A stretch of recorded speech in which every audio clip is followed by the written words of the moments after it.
Hi everyone, welcome back. It's August 21st, 2017. Prime Minister Abe has reshuffled his cabinet. They are in position and they're already active in their various fields of interest. My guest today is Glen Fukushima, and we're going to discuss the policy implications, the foreign policy with the new cabinet, and maybe an emboldened Prime Minister in moving the ball forward. Well, yes, the Deputy Prime Minister also is going to the United States soon to prepare for the, second formal meeting of this economic dialogue between the U.S. and Japan. That was put off, wasn't it? They were supposed to have it a couple of months, maybe 6 months ago. Yeah, that's true. When Vice President Pence came to Japan in April, I think they had said they hoped to meet again in June, but frankly, the U.S. side is not very well prepared because there aren't many people in senior positions. Right.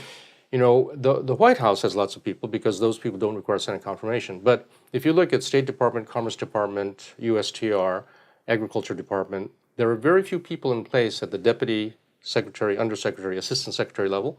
So for instance, at the State Department, there's no Assistant Secretary of State for East Asia yet. And so I think part of the problem is that the U.S. side needs more time to prepare. The Japanese side has been prepared for months now. Right. And so originally, I think the second meeting was supposed to take place in June, but it's been postponed. And so I guess, the Deputy Prime Minister also is going to have the meeting with Vice President Pence to prepare for the next meeting. Mm-hmm. It'll be a 2-day meeting. I imagine it will be really packed. And the Deputy Prime Minister will be accompanied by everybody's carrying their suitcases and their briefcases and their briefing papers to talk about the economic relationship and the policy implications. I don't know. I think actually it may not be such a long meeting because, as I say, there aren't that many people on the U.S. side that are in position, right? Mm-hmm. The other thing too, and this has been pointed out to me by some Japanese senior officials, is that from all the indications from the administration at this point, the real priority of the administration right now is on NAFTA, renegotiating NAFTA with Canada and with Mexico. That's going to take a lot of the resources of USTR and maybe Commerce Department, maybe Agriculture Department as well. And there are also these discussions with China about trying to gain market access in China. And so, to what extent the U.S.-Japan bilateral economic initiative is going to be a high priority, it's somewhat questionable. It could be, once again, backdoor, not backdoor, it could be, once again... kind of put on the back burner. Yeah, back burner and which is fine for Japan. We had Japan passing before, right? Yeah, right. So maybe that's not such a bad thing. Well, I think from the Japanese point of view, they're kind of ready when the U.S. is ready. And the U.S. at this point, I think, is putting the priority on NAFTA. Mm-hmm. In the meantime, as you know, the TPP-11 is going forward. And so the countries other than the United States who are part of the TPP are continuing their meetings and planning eventually to have the TPP go into effect without the United States. Right. Well, obviously one of the economic issues is one of Koike, the governor of Tokyo, Koike's pet projects, which is making Japan a financial center. Mm-hmm. Right. And apparently, that's a big issue for the United States as well, because Japan has, in spite of everything else, has not been able to assert that. Well, I'm not sure to what extent, other countries are clamoring about that issue.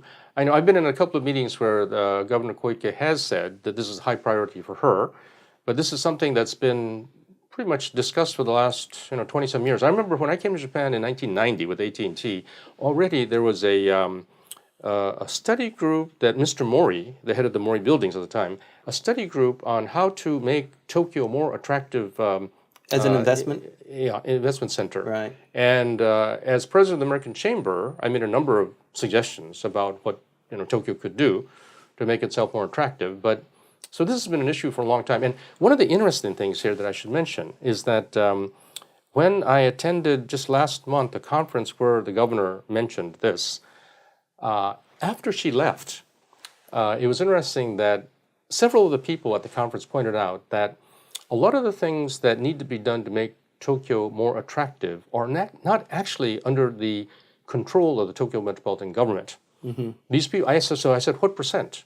The people there, who are all financial experts, said that maybe 1/3 of the changes that need to be made are under the control of the Tokyo metropolitan government. And actually 2/3 of what need to be done are under the control of the Ministry of Finance, Bank of Japan, and the Financial Services Agency. Okay. So it'll be interesting to see whether those four forces will be in alignment. Well, the other thing, I mean, you've got a long-term view. You've been doing this for an awful long time. But the Japanese banks themselves, they are just so insular. They really, new products, new services, they're very hard to integrate into the system. And they're fine the way they are. We don't need much of your advice. Thank you very much, whoever that might be, the Swiss or the Americans or the British.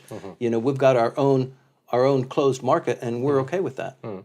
The other thing, too, I should point out is that, and it was discussed when the governor mentioned this issue, is that some of the issues are specific to the financial industry, but others have to do with things like, using English more widely, or relaxing the regulations on people who can help, like maids, to housekeepers, and also international schools. These are not under the jurisdiction of the financial agencies. Right.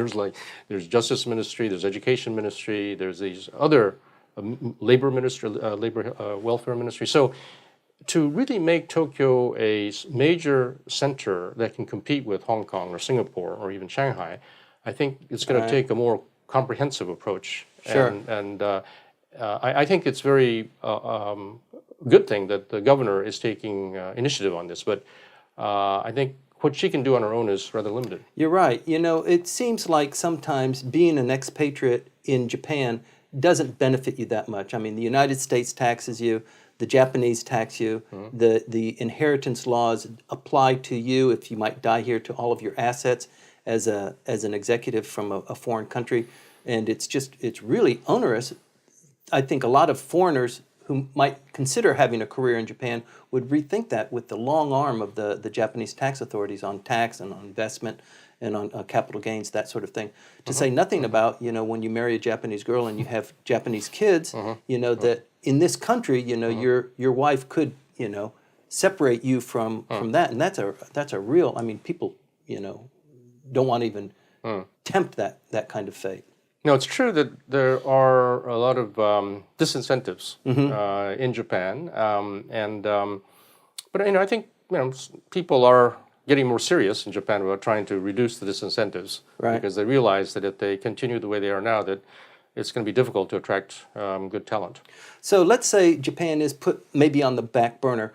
What areas in the financial services or in the policy implications between the United States and Japan can we look forward to getting traction? You mentioned earlier agriculture, and I think that's probably right. I think they're primed for that.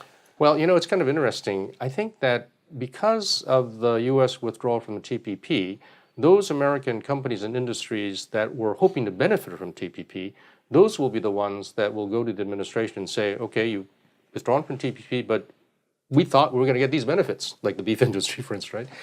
And so these, pharmaceuticals, other industries that were hoping to benefit from TPP, I think those will be the ones that go to the administration and say, hey, we thought we were going to get some benefits. Since you've withdrawn us from TPP, we like to make sure that on a bilateral basis we get benefits. Because the other factor to keep in mind is that not only have Australia and Japan have an EPA, but the EU and Japan recently signed an economic partnership agreement. And that, I remember when I was at Airbus, that was a pending issue for years and years and years. And it's actually part of the acceleration of the EU-Japan EPA was the fact that the U.S. is withdrawn from TPP. So Europe is getting a lot of benefit. For instance, I was just in Napa Valley and enjoying some wineries. American wines are really going to suffer from the fact that the EU and Japan have signed this agreement. The tariffs on U.S. wine are going to be much higher than tariffs on European wine coming into Japan. So I think there are going to be a lot of industries in the United States that may suffer that are going to go to the administration and say, okay, you've decided against the multilateral, let's do the bilateral. Right, right. But the administration or the president himself might say, well, yeah, you guys were leaning on my my predecessor, and you had good relationships with him, so there's the door, right? I mean, he's Donald Trump is a businessman, right? He's a businessman. He should be helping American business, right? Right. Yeah. So I mean, I think the expectation is that he will help American business, and he's got an ambassador here who's a businessman too, right? Right, right. A new chapter in U.S.-Japan relationships with the Deputy Prime Minister meeting the Vice President in 2 weeks. Please stay tuned.